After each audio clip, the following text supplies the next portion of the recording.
તિરુપતિ વેંકટાદ્રીમાં માનસ પત્તનથી નીકળી નીલકંઠ વર્ણી વેંકટાદ્રી પહોંચ્યા. અહીં બાલાજી ભગવાનના દર્શન કર્યા. આ સ્થાન પર્વત ઉપર છે. તે પર્વત વેંકટાચલ પર્વત કહેવાય છે. પુરાણની કથા છે કે ભગવાન શેષ અહીં પર્વત સ્વરૂપે બિરાજે છે, એટલે આ પર્વતને શેષાચલ પણ કહે છે. પ્રાચીન સમયમાં પ્રહલાદજી તથા ભક્ત અંબરીશ આ પર્વતને ભગવત સ્વરૂપ સમજીને દૂરથી તેને નમસ્કાર કરીને જ આગળ નીકળી ગયા હતા. શ્રી રામાનુજાચાર્ય દંડવત કરતાં કરતાં આ પર્વત ઉપર બાલાજીના દર્શન કરવા ચડ્યા હતા.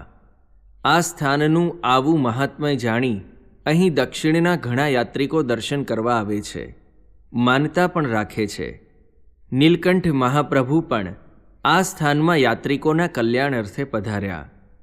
અહીં પુષ્કરણી સરોવરના પશ્ચિમ ભાગે વારાહ ભગવાનનું મંદિર છે. આ મંદિરમાં વારાહ ભગવાનની ભવ્ય મૂર્તિ છે. ભગવાનના દર્શન કરીને જ બાલાજી ભગવાનના દર્શન કરવાનો રિવાજ છે. નીલકંઠ મહાપ્રભુ આ વારાહ મંદિરમાં દર્શન કરી પાસે આવેલા વડ નીચે બિરાજ્યા. વારાહ ભગવાનના દર્શન કરવા આવનાર યાત્રિકો વડ નીચે ધ્યાનમગ્ન બિરાજેલા આ તેજસ્વી વર્ણીના દર્શન કરવા જવા લાગ્યા. લગભગ 3-4 દિવસ આ સ્થાને આ પ્રમાણે રહી હજારો દર્શનાર્થીઓને તેમણે લાભ આપ્યા પછી ત્યાંથી નીકળ્યા અને કાંચીપુરમની વાટ પકડી. રસ્તામાં તેમને એક સાધુ મળ્યો. તેનું નામ સેવકરામ હતું. તે ભાગવત ભણ્યો હતો. નીલકંઠ મહાપ્રભુએ તેની પાસેથી શ્રીકૃષ્ણ લીલાના પ્રસંગો સાંભળ્યા. ખાસ કરીને ગોપીઓના શ્રીકૃષ્ણ પ્રત્યેના પ્રેમની અદ્ભુત વાતો સાંભળી તેમનું અંતર દ્રવી ગયું. તેમને ગોપિકા ગીત ખૂબ ગમી ગયું. તેથી સેવકરામને તે વારંવાર કહેતા, ગોપિકા ગીત સંભળાવો. નીલકંઠ વર્ણીને આ ગીતનું રહસ્ય સેવકરામને સમજાવવું હતું, પરંતુ તે કેવળ ભાગવતનો કથાકાર હતો. ગોપીઓને શ્રીકૃષ્ણ વિશે અત્યંત પ્રેમ હતો. તે પ્રેમમાં પોતાનું ભાન ભૂલી તે શ્રીકૃષ્ણમય થઈ ગઈ હતી. છતાં ક્વચિત એવો ભાવ તેમને આવતો કે શ્રીકૃષ્ણ અમારી સુંદરતામાં મોહીને અમારે વશ થઈ ગયા છે, તેથી જ તે અમારા નેણ કટાક્ષે નાચે છે. તેમના અભિમાનના આવા ભાવથી ભગવાન તેમને ત્યજી દે છે.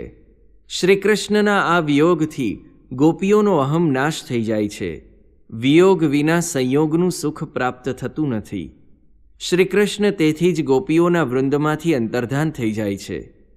ભાગવતકાર ભગવાન વેદવ્યાસ લખે છે કે પ્રશમાય પ્રસાદાય તત્રૈવાંતરધીયત. ગોપીઓ વ્યાકુળ થઈ ગઈ. સંયોગમાં અભિમાનથી જે જુદાપણું હતું તે વિયોગમાં નષ્ટ થઈ ગયું.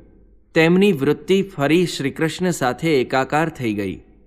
સેવકરામે ગોપી ગીતના શ્લોકો ગાયા. નીલકંઠને તે સાંભળી આનંદ થયો. ભક્તિની પરાકાષ્ઠા તેમણે ગોપીઓમાં જોઈ. તેમાં પણ ભગવાનના નયન કટાક્ષનો જાદુ તેમને અદ્ભુત લાગ્યો. તે ગાવા લાગ્યા, શરદુદાશયે સાધુજાત સત્સર સિજોદર શ્રી મુષાદૃશા સુરતનાથ તે શુલ્કદાસિકા વરદ નિઘ્નતો નેહ કિમ વધઃ. અચાનક સેવકરામે તેમને હલાવ્યા. તે ચમક્યા.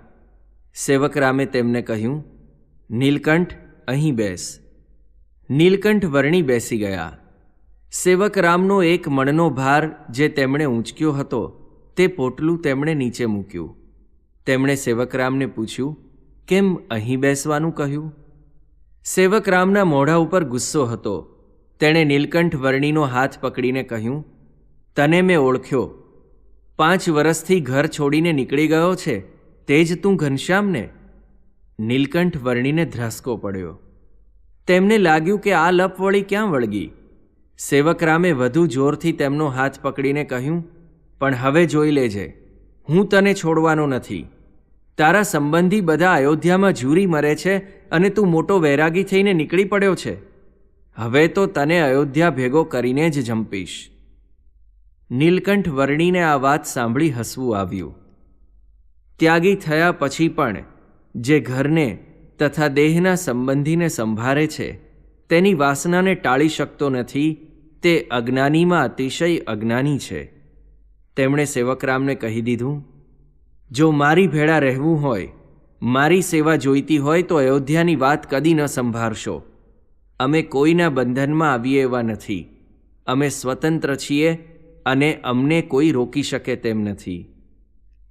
નીલકંઠ વર્ણીના મુખ ઉપરના ભાવ જોઈ સેવકરામને લાગ્યું કે નીલકંઠ વર્ણી તેની વાત માનશે નહીં. વળી તેને સેવકની પણ જરૂર હતી, એટલે તેણે એ વાત તરત જ પડતી મૂકી દીધી. નીલકંઠ વર્ણીને સુવાણ થઈ. સેવકરામ નીલકંઠ વર્ણી પાસે તેનો ભાર ઉપડાવતો. જ્યાં ગામ આવતું ત્યાં નીલકંઠ વર્ણીને પૈસા આપતો. તેમાંથી તેને માટે લોટ, ઘી, ગોળ વગેરે નીલકંઠ વર્ણી લઈ આવતા અને તેને રસોઈ કરી જમાડતા. પોતે તો ભિક્ષા ઉપર જ નિર્વાહ કરતા, પણ સેવકરામની રસોઈમાંથી એક કણ પણ લેતા નહીં. સેવકરામ તેમને એવો આગ્રહ પણ કરતો નહીં. ખાવાની અતિશય લોલુપતાથી સેવકરામને અતિશય ઝાડા અને લોહીખંડ પેટબેસણું મરડો થઈ ગયા. આ બીમારીથી તે અસહાય થઈ ગયો. નીલકંઠ વર્ણીએ તેને કહ્યું, કાંઈ ચિંતા રાખશો માં, અમે તમારી ચાકરી કરશું. પછી ધીરે ધીરે ચાલતા એક ગામ નજીક કેળની ફૂલવાડી જોઈ. ત્યાં તેના માળીને પૂછીને તેમણે ઉતારો કર્યો. વડના ઝાડ નીચે એક હાથ ઊંચી કેળના પાનની પથારી કરી સેવકરામને તે ઉપર સુવાડ્યો. તેને લોહીખંડ પેટ બેસણું હોવાથી વારંવાર તે ઝાડે જતો અને વર્ણી તેને ધોતા અને તેની ચાકરી કરતા. વનસ્પતિની ઔષધિ આપતા. તેને રૂચે એવી રસોઈ કરી જમાડતા. વર્ણી વસ્તીમાં જઈને ભિક્ષા માગી નિર્વાહ કરતા. વસ્તીમાં અન્ન ન મળે ત્યારે તેમને ઉપવાસ પણ થતા. થોડા સમયે તે સાજો થયો. શેર ઘી જમીને પચાવી જાય તેવો લઠ્ઠ બની ગયો. છતાં તેનો મણ એકનો ભાર તે નીલકંઠ વર્ણી પાસે ઉપડાવતો. નીલકંઠ તેની સેવા કરતા, છતાં ક્યારેય ભોજન શુદ્ધાનું પૂછતો નહીં. નીલકંઠ વર્ણી ક્યારેક ક્યારેક તેને ભગવાનની વાતો કરતા, પણ તે સાંભળવામાં તેને રસ પડતો નહીં. નીલકંઠ વર્ણીએ જાણ્યું કે આ સેવકરામ નથી, પણ શઠરામ છે. ભગવાનમાં તેને પ્રીતિ નથી, કોઈનો તેને ગુણ નથી, તો આવા કૃતજ્ઞ સાથે રહીને શું કરવું?